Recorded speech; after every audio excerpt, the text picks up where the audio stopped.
మదనపల్లి పట్టణం నుంచి దొనబైలుకి RTC bus service ప్రతిరోజు 7 సింగిళ్ళు నడిచేది.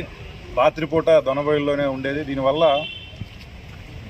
దాదాపు 10 గ్రామాలు దొనబైలు, మాలేపాడు, పత్తివారిపల్లి, కృష్ణాపురం, టేకులపాలెం ఈ గ్రామాలన్నీ కూడా అక్కడ ఉన్నటువంటి రైతులు తమ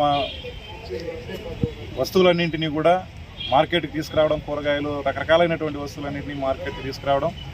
అంతేకాకుండా విద్యార్థులు ప్రతిరోజు ఈ మదనపల్లికి చదువుల కోసం వచ్చేదానికి చాలా మంచి అవకాశంగా ఉన్నటువంటి ఈ బస్సును ఎలాంటి ముందస్తు ప్రకటనలు చేయకుండానే నిలిపివేయడం జరిగింది. దీని మీద ఎన్నోసార్లు గ్రామస్తులు కలిశారు. వ్యవసాయ కార్మిక సంఘం తరఫున మేము అర్జీలు డిపో మేనేజర్కి ఇచ్చినా కూడా ఆయన ఏమాత్రం పరిష్కారం చేయకపోగా ఎవరో టపాసాలు వేల్చారు బస్సులో, కాబట్టి ఆ బస్సు నిలిపేశాం, వాళ్ళను పట్టుకొని వచ్చి నా ముందర నిలపండి, నేను ఆ బస్సును నడిపిస్తానని చెప్పి చాలా నిర్లక్ష్యంగా మాట్లాడుతున్నాడు.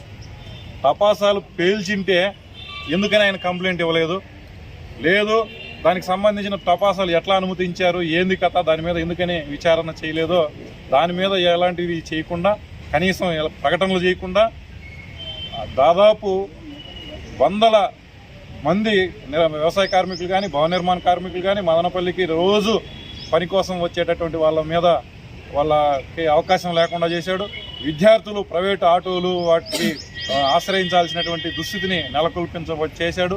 కాబట్టి ఈ నిర్లక్ష్యంగా వ్యవహరించిన డిపో మేనేజర్ పైన వెంటనే చర్యలు తీసుకోవాలని ఆంధ్రప్రదేశ్ వ్యవసాయ కార్మిక సంఘం తరఫున డిమాండ్ చేస్తూ ఉన్నాం. అదేవిధంగా గతంలో ఆర్టీసీ బస్సు మదనపల్లి నుంచి దొనబైలుకి ఏ విధంగా అయితే నడిచేదో ఆ సర్వీస్ని యథాతథంగా కొనసాగించాలి. అందుకు జిల్లా కలెక్టర్ గారు చొరవ తీసుకోవాలని చెప్పి మేము కోరుతా ఉన్నాం. కలెక్టర్ గారికి స్పందించకపోతే మాత్రం ఖచ్చితంగా దీన్ని విస్తృతంగా ఉద్యమం చేస్తామని చెప్పి హెచ్చరిస్తా ఉన్నాం.